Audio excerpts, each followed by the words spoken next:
Hello, welcome to episode 2 of NorthernLightsNU and to Arviat, Nunavut.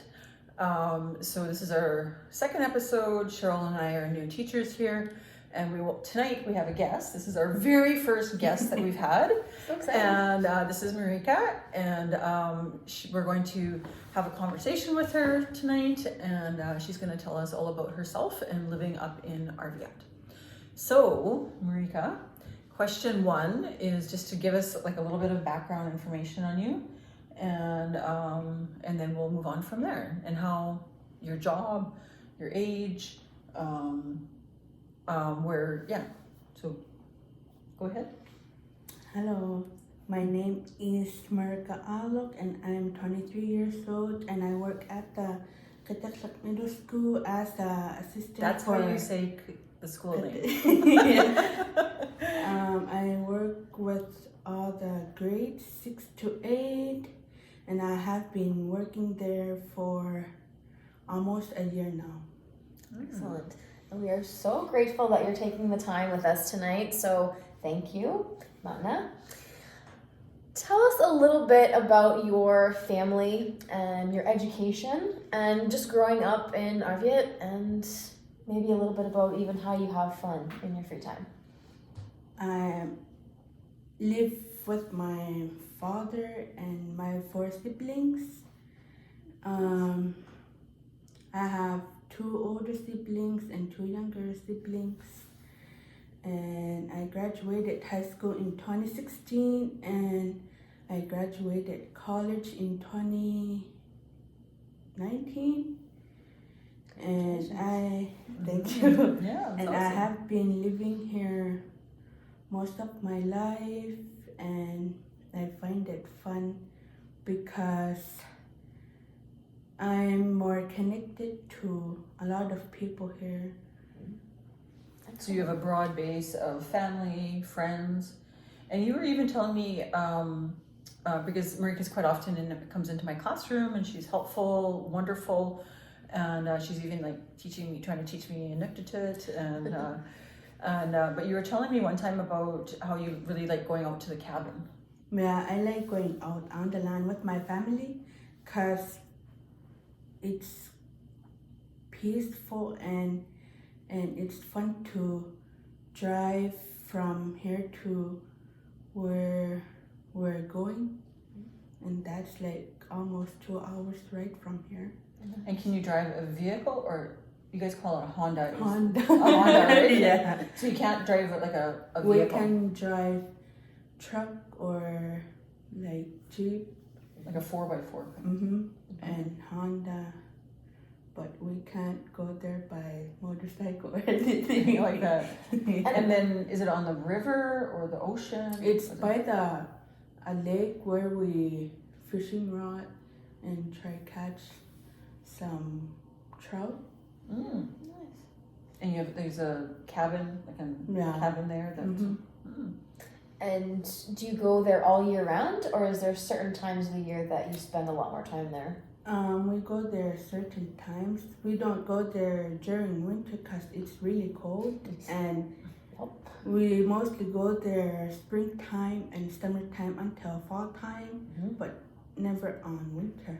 And just so I know, when does spring start? When does it actually happen? It starts around mid-April in May, and summer starts June, and we get the snow again in October or November. Okay, we won't talk about that part. We'll just focus on the spring and summer. You've given me some hope, Marika. Thank you. Awesome. So our next question for you is, what is like the biggest challenge you faced as far as living in Arviat and Nunavut? Like, it could be day to day, or it could be one particular thing. My biggest challenge is that not most of us, but some of us face food security. Food insecurity, yeah. Can you give us a little bit more detail about that? Like when you go to the grocery store, is it that you don't have access to food, or is there another problem? Like The food here are really expensive, like fruits and vegetables that we would and want to eat, but they're more expensive than the south. Like what they buy, it's cheap, but here it's like 2 times more of the price they put. So because of the high food prices, and because of the fact that the food comes on a plane most of the year, right? Sometimes when we go into the store, there might be empty shelves. Yeah. How does that affect people here in terms of what, does it affect their health? Does it affect their well-being in some way? How does it affect them? Maybe their well-being, because we sometimes the shelves here are pretty empty during winter because we get lots of blizzard here. Yeah, definitely. It's a challenge that a lot of people can't maybe wrap their heads around from other places, but it's something that you've been dealing with your whole life every winter, right? And does your family supplement their food by animals out on the, like country food? Country food kind of thing? Yeah, we mostly eat country food from my grandparents there. Is your grandfather or grandmother a hunter? Or My grandfather and my dad and my brother. Oh, okay. They provide us with country food that would last us winter time. Nice. And they hunt during summer, so we can eat the country food during winter. And so can you give us some examples? Like what when we say country food, what do you actually mean? What kind of animals are they? We mostly eat caribou. I don't know what you guys call it. Caribou. And summertime they go boating to try and catch beluga. And when they catch lots of caribou, we make them like in a slice with ulu, and we dry them out on the land near our cabin. And when they're dry, we eat them. Nice. Dried meat, and then you have it over and some of them raw and frozen, or even boiled with other food like potatoes, and we add some food to make it a stew. It keeps us warm too. Serves multiple purposes. That's awesome. And is there anything else that you guys like collect berries off the land? Yeah, and berries. We don't have a lot of blueberries, but from far we can get the blueberries, and we pick cranberries too to make like cranberry and bannock with. Oh, that sounds good. Yeah. Sounds really good. Yeah. Awesome. So we talked about the challenges, and thank you for being honest with that. What about your greatest joy? What is your greatest joy that you've experienced in your life or in your work or in your family?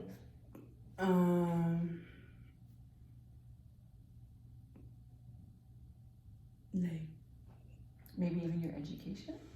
It could be a trip that you've had. It could be, a program that you've completed. It could be any sort of something that just really makes you happy to think about. Well, I think a little bit of this is the joy is part of it. Could be also like you going out to the cabin come springtime and being with your family. Definitely. But if you want to add to that, then something else that makes you really there happy. are a lot of joy in my life and people around me, and with work. I enjoy going out on the land with my friends and family from here. We mostly camp at my cabin to go berry picking or caribou hunting fishing rod, and that gives me joy. It sounds like it because you're lighting up when you talk about the land, being out in nature, and that's amazing. And springtime coming. A little less snow. I was just gonna follow up with that because we started off by talking that you are an assistant at the middle school and you work with children all day long. Do you enjoy your job? Yeah, I enjoy working because I get to help a lot of students during the day on daily basis. Yeah. And I think we could say that you're definitely a role model, right, for these students, that you've graduated here in Arviat, you've gone on to further your schooling, and you know it's a true role model for them too, to see that it is possible to finish school here, because we've talked about this in our previous episode 1, that there is a reluctance or a reticence to some students not attending school or finishing school. So yeah, definitely. All right, can you tell us a success story that you've experienced in your own education? My success story is I graduated in Ottawa. I attended a program, 8-month program in Ottawa, and it's Nunavut Newbie. That's where we learned our Inuit curve, and I graduated there in 2019 with other like 30 students, and they're all Inuit. That's amazing. So, And they're from different communities in Nunavut. So what she's talking about is there's a bridging program. What school is it affiliated with? It's like Ottawa University or Algonquin. Algonquin. Okay. As it's a bridging program, so what I'm assuming happens is that the Inuit can come down and you know, kind of landing in this big city, but it's a bridging program where they can, I guess, get acclimated to southern life and going to bigger schools and all that stuff. And you were telling me today too that a lot of those students were from that you went to school with, and you knew here from Arviat. I went with like other 5 people here to Nunavut. What was the most important thing that you learned from that program that you remember? Our Inuit history. Oh, and you didn't feel like you had learned that here when you went to school? I never learned that when I was attending school here. Okay. That is super interesting. Yeah, I mean, knowing our history is really important for everyone, to get that sense of pride, right? That sense of like, oh wow, we're awesome. Look what we did. That's amazing. And so I want to take this a little bit further because I have inside information. But during that program, you guys did a really cool trip. Yeah. And everyone get ready to be jealous. Yes. So where did you guys go and why? What was the why behind the trip? My classmates and I, we split in half. The half went to Peru, and the half of us went to Hawaii to do some cultural exchange, and we share our cultural with them, and they shared theirs with us. Oh, so cool. So you met like indigenous people from Hawaii, and that's very cool. And what cultural aspect did you share with them in particular? Me and my partner, she lives in another community.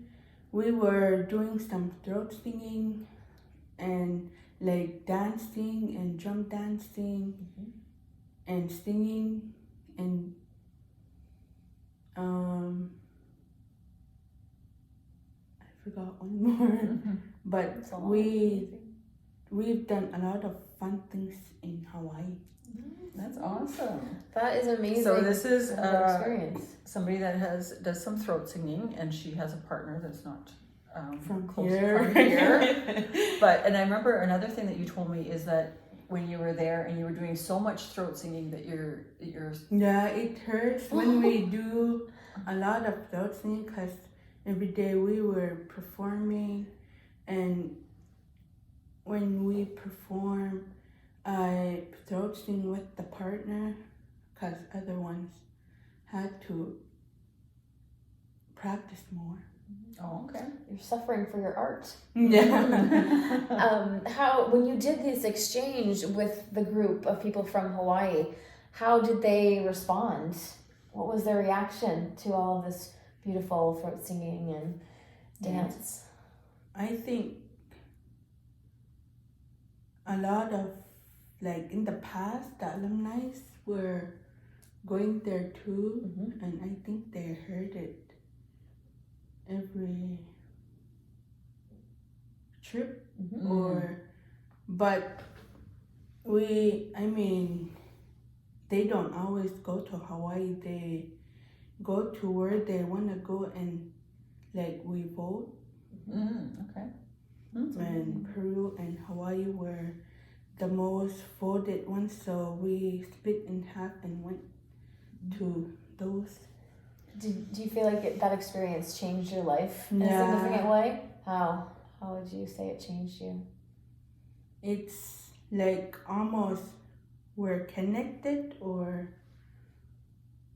like almost same cultural. You have that common bond, Yeah. Indigenous groups from both places. That's So cool. what was the biggest thing that you learned from visiting the people in Hawaii? Yeah, what would you take away from them?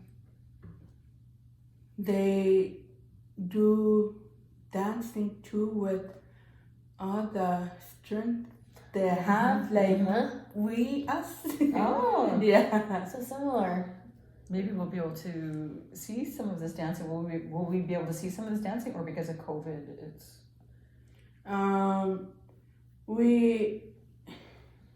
We need like a drum and like sticks to make some noise and sing. But most of the people who graduated from NS are now doing their own life, and most of them, I think they're not here. They're still schooling. But like in the community, there's not like get-togethers where there's dancing or anything. But it's still a skill that you have, and you know Yeah. that you can pull that out Yeah, at any time. Yeah. That's amazing. Good for you. So what about I just want one thing. Sure. Continuing with this, is that so you had a chance to leave Arviat and Nunavut, and you went down to Ottawa, and then you had this Hawaiian adventure? this great course. And and I'm sure people would be wondering, so you've come back to Arviat after graduating. after graduating. Like, were you tempted at all to stay south, or? Yeah, I wanted to take the second year, but I want to be here for a bit to spend time with my family. Oh, okay. So that's the draw that brought you back to Arviat. Beautiful. But I would love to go back. You'd be torn between those two. Let's be honest, after 17 blizzards, I think we all want to get on a plane and go have that Hawaiian experience. So this next question kind of connects possibly to some of the things you said previously, but we all go through times of struggle. We go through times of challenges when we feel like we've got these goals, but we just don't know if we're ever going to get there. So for you, what keeps you motivated? What encourages you when things get tough? I always want to keep myself busy to be motivated, and because of that, I'm always encouraged by my granny, Nana, to do and just to enjoy life and do what makes me happy, and just go for something that throws at me, so that keeps me motivated to do anything. That's such a That's wonderful... great advice there, guys. Yeah. Whoever's listening, Marika said it. She's got it figured out, man. That's awesome. And then what do you wish the rest of Canadians or Southerners would know about living up in Arviat and being Inuit? What is something that you think that it would be important for them to take away and to know about you? That Or in general, like the people. from here. Yeah. What is important for them to know about you? Something that you think that they may not already know about Inuit or living up north. Not a lot of people from south don't know about Nunavut and how we live and the way we struggle and what we go through. And I wish they knew us, like people from Nunavut, were people too, and like they know more about us. Because I think not a lot knows about Nunavut. And do you think so they should know about the struggles that you guys face up here? And how about knowing the joys of being up here too? Or do you think the struggles kind of outweigh the joys of living up here?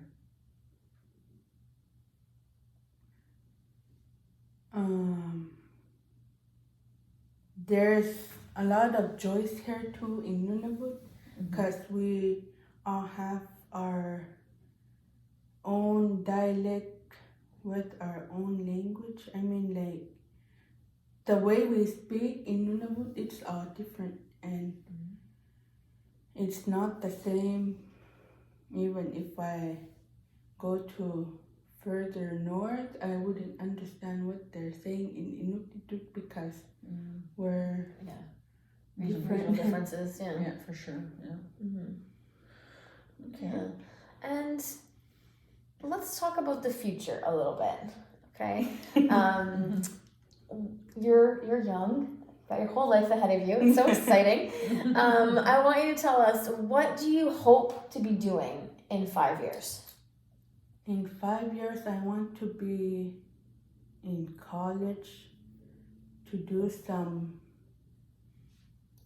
learning how to become a teacher here. We are a little biased, but we love that plan. That's fantastic.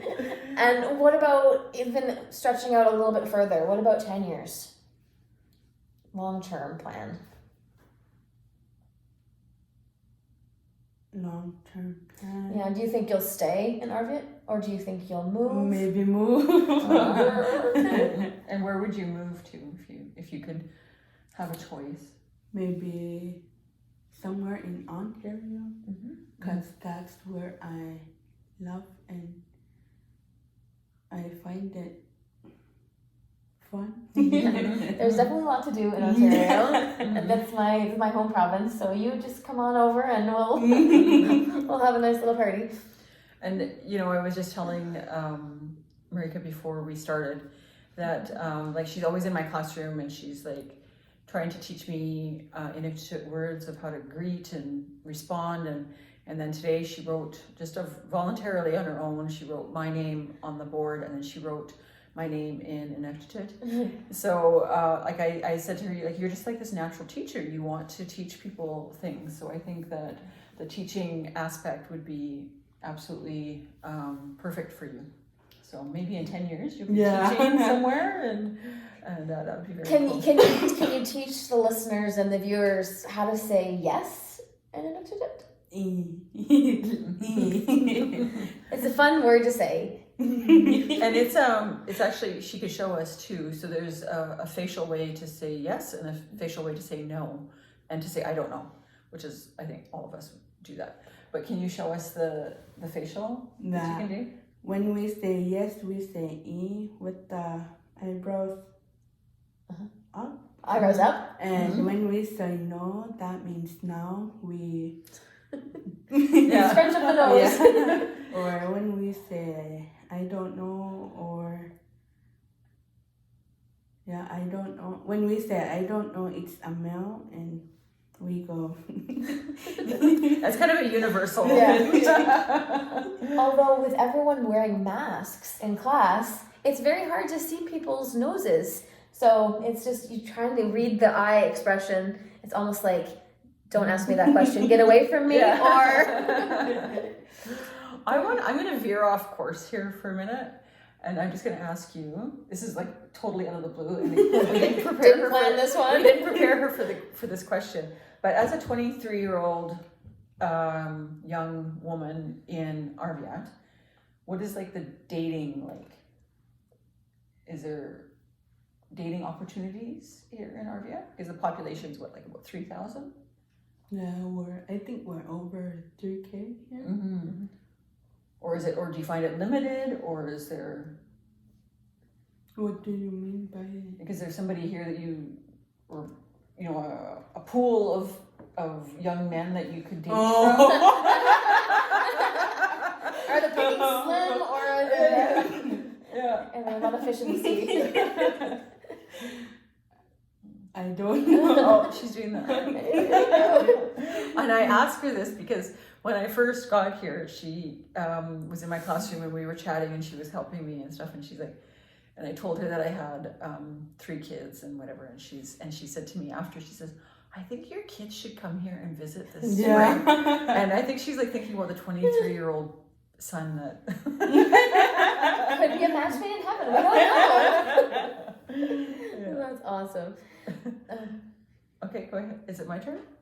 What is your hope for the people of Arviat / Nunavut? Yeah, for the future. Looking forward, what is your hope for them? I hope that more people are in school and graduating or furthering their education, because we might need it in future. Mm-hmm. For sure. I love that. That's really- awesome. that's, And that's a yeah, great really teacher important. thing to say. It is. So we are getting close to the end, but we cannot end until we talk a little bit about your uncle, because this is such an amazing story and such amazing news. Can you tell people just a little bit of background about your uncle and what happened and what's happening tomorrow? My uncle on my mom's side was hunting for caribou in end of November. Early December, yeah. He left around lunchtime, I think, and the weather was like clear, like today, and I think his skidoo broke or the blistered hit wherever he was, and he got lost for 5 days in a bad blister out on the land, but he survived and he was sent out to South for treatment. And what was the prognosis? What happened to him? He lost both of the hand from the blister And frostbite, right? yeah, both of them had a frostbite and they had to cut the hands off in South. Yeah, so that they could save his life, right? They've been away for like 2 months now, and he's going home tomorrow. We're so excited to have him home. Yeah, That's so awesome. And he seems so like because it's kind of made national news, or I shouldn't say kind of, it did. Yeah, CBC. And he just seems so, like in the post interviews, that he seems so positive. You know, he's lost both of his hands, but he seems determined to. Yeah, he wants to hunt again. I read that in the article. And one of the things from the article that I thought was so important to highlight, one, obviously his strength and resiliency, which is incredible, but also he said that he credits the clothes that he was wearing. He said because he was wearing traditional clothing, Yeah. all of the fur and the skins, that's one of the reasons he feels that he survived. If he had been wearing, substandard, maybe jackets or whatever, southern clothes, he probably wouldn't have made it. Do you agree? He was wearing the caribou parka and wing pants. Okay. And the The comics, we boots. call them comics. Comics, yep. And mitts, but when the blizzard hit where he was, he tried to make igloo to survive, but the wind was too strong, so his mitts flew away. Yeah, he couldn't get them. And then he had a tarp that he tried to, surround the skidoo with, right, to kind of give him some shelter.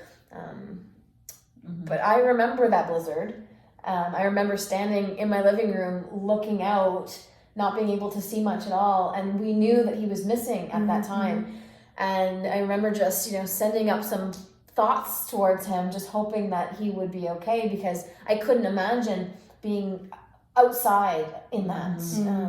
So I'm thrilled that he's going to be okay and that he's coming home tomorrow, and I'm sure you'll have a party for him. Yes.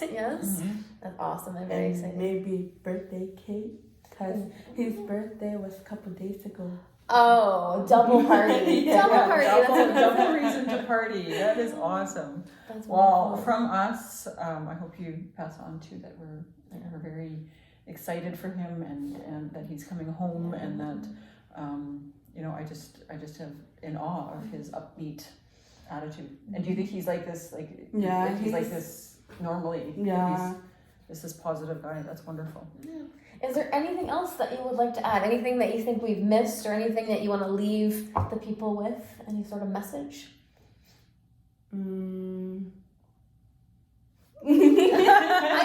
I think you said it all, and you said it all very well. So we're very grateful to you for being so willing to share your life with us, and everyone who's watching and listening. She's wonderful, and she comes and helps me all the time. So thanks, Marika, and we'll be sharing this video with you, and of course with all the people that would like to see. So thank you very much for joining us. And we look forward to your comments and questions, and stay tuned for future awesome guests. Yes, and our next guest is Billy the Elder, like I had mentioned, and he was out on the land. He was telling me this yesterday. He was out on the land last weekend, and he shot 9 caribou. Like, wow. That's a busy week. And he was showing me some of his pictures on his phone today, and I'll include them in his video next week too. And he might be doing some, if the weather's good this weekend and he goes out on the land again this weekend, which is his goal. I asked him if he could video some of his hunting and stuff. So yeah, anyway, so that's awesome. Coming up next weekend. So thanks, guys. Thank you. Bye. Bye.